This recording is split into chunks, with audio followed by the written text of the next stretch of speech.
بسم اللہ الرحمن الرحیم۔ السلام علیکم۔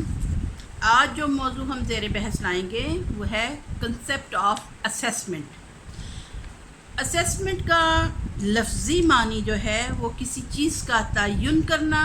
تخمینہ لگانا یا تشخیص کا عمل اور کسی چیز کو پرکھنا ہے۔ جب تعلیمی جانچ یا ایجوکیشنل اسیسمنٹ کی بات کی جاتی ہے تو اس کے ذریعے سے ہم مختلف چیزوں کا اندازہ لگاتے ہیں۔ اس کے ذریعے ہم طریقہ تدریس کا جانچ بھی کر سکتے ہیں، اسیسمنٹ کر سکتے ہیں کہ آیا استاد جو پڑھا رہے ہیں ان کا طریقہ تدریس جو ہے وہ صحیح ہے یا نہیں۔ پھر یہ ہے کہ تعلم کی مقدار، یعنی اسٹوڈنٹس جو ہیں انہوں نے کس حد تک سیکھا ہے، کیا سیکھ رہے ہیں، اس کا بھی جائزہ لیا جاتا ہے اور معیار کا بھی اندازہ کیا جاتا ہے، یعنی جو پڑھایا گیا ہے وہ کس معیار تک اسٹوڈنٹس نے سمجھا ہے اور کس معیار کی ان کی تعلم کی پیمائش کی جاتی ہے۔ پھر یہ بھی ہے کہ کسی بھی پرچے میں حاصل کردہ نمبر جو ہوتے ہیں وہ طلباء کی کارکردگی کی پیمائش یا جانچ کہلاتا ہے، یعنی ایک اسٹوڈنٹ جو ہے وہ ایک پیپر میں کتنے نمبر حاصل کرتا ہے، اس سے ہمیں ایک تو یہ اندازہ ہوتا ہے کہ بچہ اس تصور کو کس حد تک سمجھ سکا ہے اور اس کا معیار کیا ہے سمجھنے کا، اور اس کے ساتھ ساتھ تدریسی معیار کیا تھا، یعنی ٹیچر نے جو ٹیچنگ ٹیکنیکس یوز کی تھی آیا وہ کامیابی سے ان ٹیچنگ ٹیکنیکس کا استعمال کر سکے یا نہیں۔ پھر پیمائشی مواد کی پیشکش اور تشریح کی جا سکتی ہے، یعنی پیمائشی مواد کا مفہوم سمجھا جاتا ہے، یعنی پیمائشی مواد جو ہے یعنی کس قسم کا ٹیسٹ رکھا گیا ہے، اس ٹیسٹ سے ہم کس قسم کے ٹیسٹ کی پیشکش ہے، کیا وہ آسان الفاظ میں تھا، کیا وہ مشکل تھا، اسٹوڈنٹس کی ایوریج جو ہے وہ اس ٹیسٹ کو کرنے میں کامیاب ہوئی یا نہیں ہوئی، اور مواد میں آسانی تھی یا مشکل تھی۔ بہت حد تک اگر مشکل پیپر تھا تو اوسط درجے کی ذہانت کے طلباء اس کو حل کرنے سے ناکام رہتے ہیں، اور پھر یہ دیکھا جاتا ہے کہ بچوں کے گریڈز کیسے آئے ہیں اور رینک کیا ہے اور ان کے درجے کا تعین کیا جاتا ہے، یعنی کون سا بچہ جو ہے وہ A1 گریڈ میں ہے، کون سا ہے جو B گریڈ میں آیا ہے، C گریڈ میں ہے، یا کہ F گریڈ یعنی کہ فیل کے درجے پر ہوا ہے۔ اس کے ساتھ ساتھ ہم دیکھتے ہیں کہ رینک کیا ہے، یعنی ایک کلاس میں اگر 20 بچے ہیں تو کون سا بچہ جو ہے کس رینک پر ہے، پہلی پوزیشن پہ ہے، 10ویں پہ ہے، 15ویں پہ ہے یا 20ویں پوزیشن پہ ہے۔ اس طرح سے رینک کا اندازہ لگایا جا سکتا ہے۔ مقداری صورت میں اگر دیکھا جائے کہ بچے نے اگر 100 نمبر کا ٹیسٹ تھا تو اس میں سے 80 نمبر لیے ہیں تو وہ ہم فیصد کی صورت میں بیان کرتے ہوئے کہیں گے کہ 80% نمبر لیے ہیں، اور اگر ہم معیاری صورت میں دیکھیں تو وہ کیا ہوتا ہے کہ بچہ کس پوزیشن پر آیا ہے، کیا اس کا امتیاز رہا ہے، مثلا اگر تو وہ نمبر 1 پہ ہے تو اس نے فرسٹ پوزیشن لی ہے، اور اگر وہ 20ویں نمبر پر آ رہا ہے تو وہ معیار کے حساب سے 20 میں سے 20ویں نمبر پر آیا ہے، یعنی سب سے کم تر درجے پر رہا ہے۔ تو ان سب چیزوں کی تعلیمی جانچ یا اسیسمنٹ جو کی جاتی ہے اس کے حوالے سے ہم کہہ سکتے ہیں کہ ہم مختلف صورتوں میں دیکھ سکتے ہیں، مقداری انداز میں بھی دیکھ سکتے ہیں اور معیاری صورت میں بھی ہم چیک کر سکتے ہیں۔ مرے پرنٹ 1993 کے مطابق پیمائش کے ذریعے حاصل کیے گئے مواد کی تشریح تخمینہ یا جانچ کہلاتی ہے۔ اس کی بدولت ہم طلباء کی کارکردگی سے متعلق جمع شدہ مواد کو سمجھنے کے قابل ہوتے ہیں۔ ڈکشنری آف ایجوکیشن 1989 کے مطابق جانچ وہ عمل ہے جس میں جانچ کی ٹیکنیکوں کا استعمال کر کے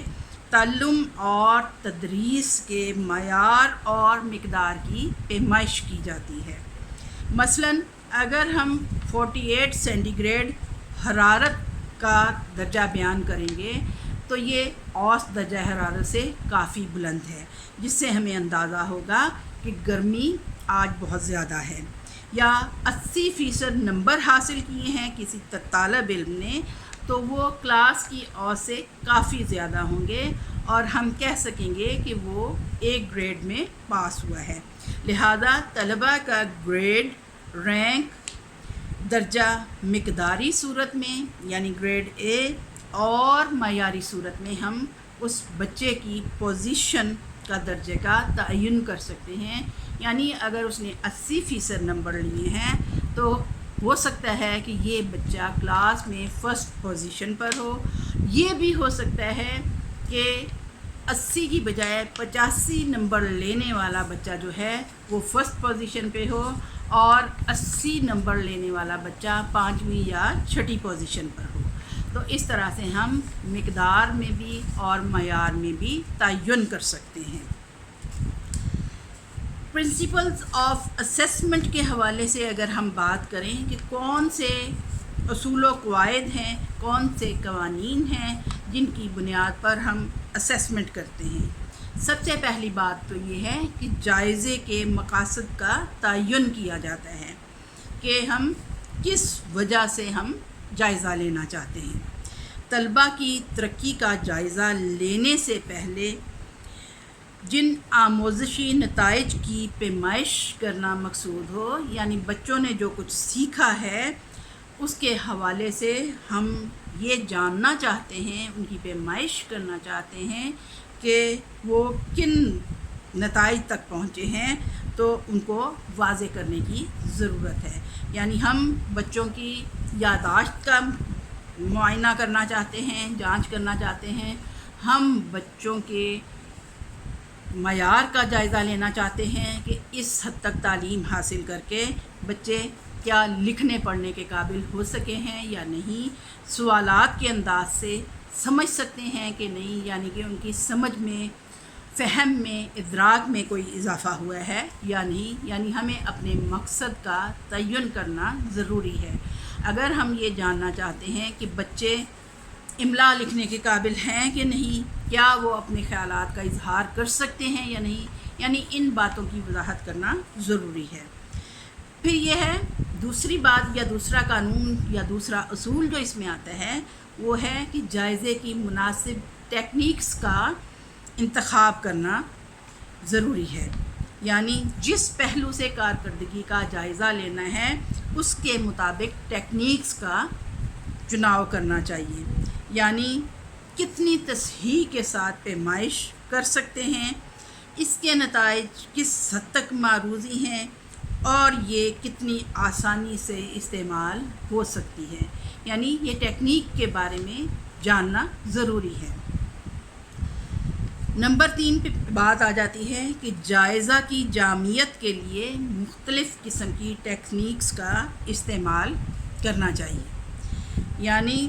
جب ہم کردار، مہارت اور معلومات کو پرکھنا چاہیں تو معروضی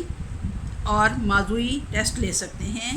ذاتی رپورٹس لے سکتے ہیں اور مختلف مشاہداتی طریقے استعمال کر سکتے ہیں۔ یعنی ہم کسی کے کردار کا جائزہ لینا چاہتے ہیں تو ہم اس کو کھیل کے میدان میں اس کا مشاہدہ کر سکتے ہیں،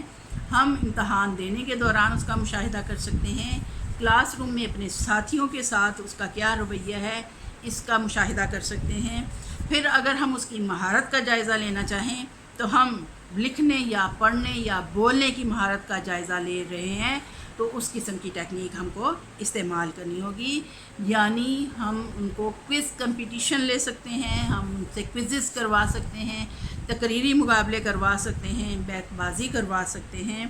معلومات کے حوالے سے کوئز کمپٹیشن بہترین رہتے ہیں۔ یعنی ہمیں ٹیکنیکس مختلف رکھنا پڑتی ہیں اور مختلف طریقے سے ہمیں جائزہ لینا ہوتا ہے۔ جائزہ کی ٹیکنیکس کی خوبیوں اور خامیوں سے آگاہی اس میں چوتھا پرنسپل ہے۔ یعنی ہمیں یہ پتہ ہونا چاہیے کہ جائزے کی کون سی ٹیکنیک میں کون سی خوبی ہے یا کون سی خامی پائی جاتی ہے۔ ہر ٹیکنیک کا اپنا دائرہ کار ہوتا ہے، ہر ٹیکنیک جو ہے وہ ایک مخصوص کام کے لیے استعمال ہو سکتی ہے، جو بہت اچھے پیمائشی آلات سے ہم غیر مشاہداتی اور دیگر طریقوں سے ہے۔ تو ہم دیکھتے ہیں ہر تعلیمی پیمائش میں کچھ خامیاں ہوتی ہیں،